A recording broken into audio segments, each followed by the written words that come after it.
Assalamualaikum warahmatullahi wabarakatuh. Hai, perkenalkan, nama saya Rifki Fatur Rahman dari D4 Teknik Informatika 1C. Dan di sini saya akan memaparkan presentasi tentang Pramoris 2021. Kita langsung masuk saja. Let's go. Sebelumnya saya berasal dari kelompok 14 yang bernama Cisco. Sini kita akan membahas apa itu database, apa itu struktur dari SQL command, apa itu perbedaan SQL dan NoSQL. Database atau basis data adalah kumpulan data yang dapat berupa angka, huruf, gambar, simbol yang dikumpulkan dalam satu tempat yang dimana datanya tersusun berdasarkan fakta dan data tersebut harus saling berelasi. Beberapa contoh database di sini adalah SQL dan NoSQL. SQL di sini dapat mengurangi data redundansi dan memerlukan sebuah relasi. Contohnya ada MySQL, ada PostgreSQL, ada MariaDB, ada OracleDB. Dan NoSQL adalah tidak memerlukan skema, performanya cepat dan baik. Di sini ada contohnya ada MongoDB, ada Firebase, ada CouchDB, ada Cassandra dan Redis. Selanjutnya SQL Server Commands. SQL di sini adalah singkatan dari Structured Query Language. Perintah SQL adalah instruksi yang digunakan untuk berkomunikasi dengan database untuk melakukan tugas, fungsi, dan query dengan data. Perintah SQL di sini dapat digunakan untuk mencari database dan untuk melakukan fungsi lain seperti membuat tabel, menambahkan data ke tabel, memodifikasi data, dan menjatuhkan tabel. Perbedaan utama dari SQL dan NoSQL menurut saya adalah database. SQL menggunakan SQL sebagai bahasa pemrograman standar untuk mengelola basis data relasional serta untuk melakukan berbagai operasi pada data di dalamnya. Sedangkan database NoSQL tidak menggunakan hubungan tubular dalam melakukan penyimpanan dan pengambilan data yang umum pada database relasional.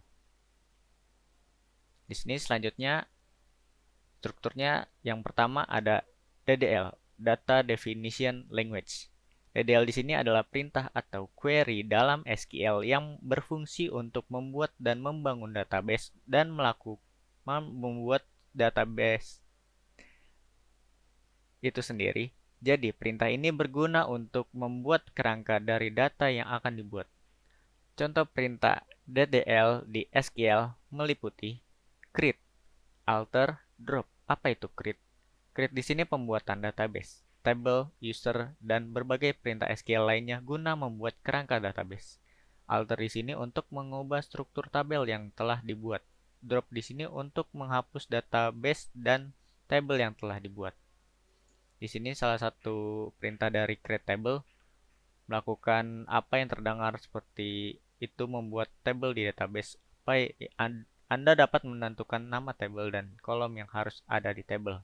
Di sini sintaksnya yaitu create table underscore name. Dan selanjutnya ada alter table. Di sini mengubah struktur table. Berikut adalah bagaimana Anda menambahkan kolom ke database. Sintaksnya adalah alter table underscore name dan menambahkan kolom nama data type-nya. Selanjutnya yang kedua ada DML. DML di sini Data Manipulation Language adalah sebuah perintah atau query dalam bahasa pemrograman SQL yang digunakan untuk memanipulasi data dalam database. Contoh DML di SQL ini adalah insert, select, update, dan delete. Insert di sini memasukkan atau menginputkan sebuah data baru ke dalam sebuah table. Select di sini untuk memilih dan menampilkan data dari table. Update adalah untuk merubah dan menyunting data pada sebuah table. Delete di sini berfungsi untuk menghapus data dari sebuah table di database. Di sini salah satu sintaksnya dari insert adalah cara untuk memasukkan data ke dalam table. Dengan sintaks insert into table name.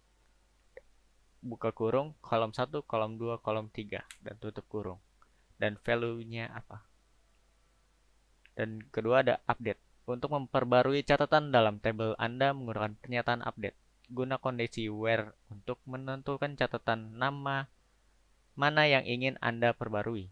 Kayak di sini sintaksnya ada update table name, set kolom 1 sama dengan value 1 dan seterusnya. Select dan from di sini ada menentukan kolom data mana yang akan ditampilkan dalam hasil. Anda juga dapat opsi menerapkan untuk memperlihatkan data yang bukan kabel table. Kayak di sini select student ID, ada first name, last name, dan seterusnya.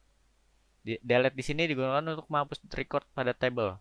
Hati-hati ya, Anda dapat menghapus semua catatan table atau hanya beberapa. Gunakan where di sini untuk menentukan rekaman mana yang ingin Anda hapus. Sintaks di sini adalah ada delete from table name dengan kondisi where tadi.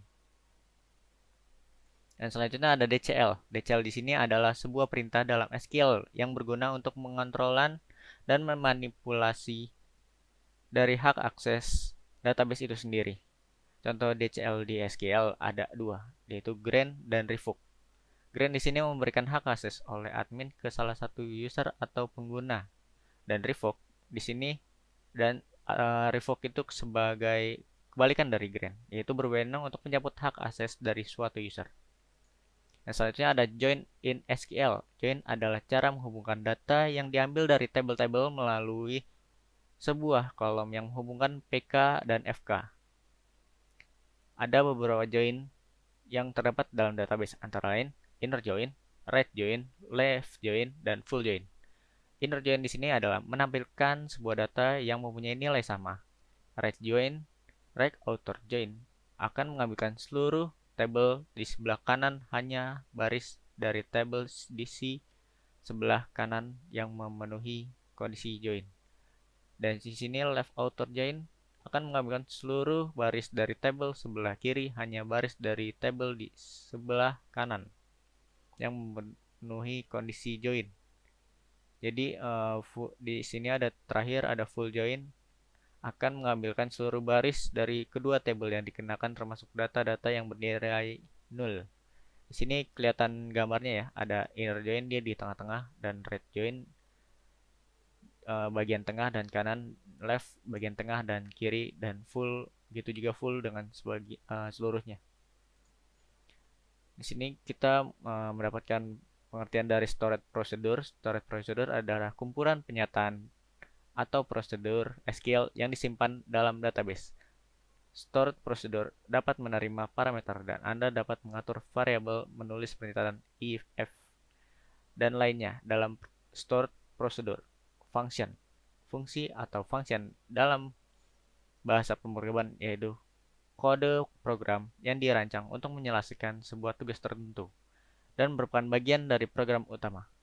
Trigger, trigger harus dipertimbangkan ketika kode ini digunakan untuk mengotomatisasi perubahan yang spesifik untuk database atau pengelolaan data. Log audit adalah contoh penerapan dari trigger. Begitu saja yang bisa saya sampaikan. Sekian dan terima kasih. Wassalamualaikum warahmatullahi wabarakatuh.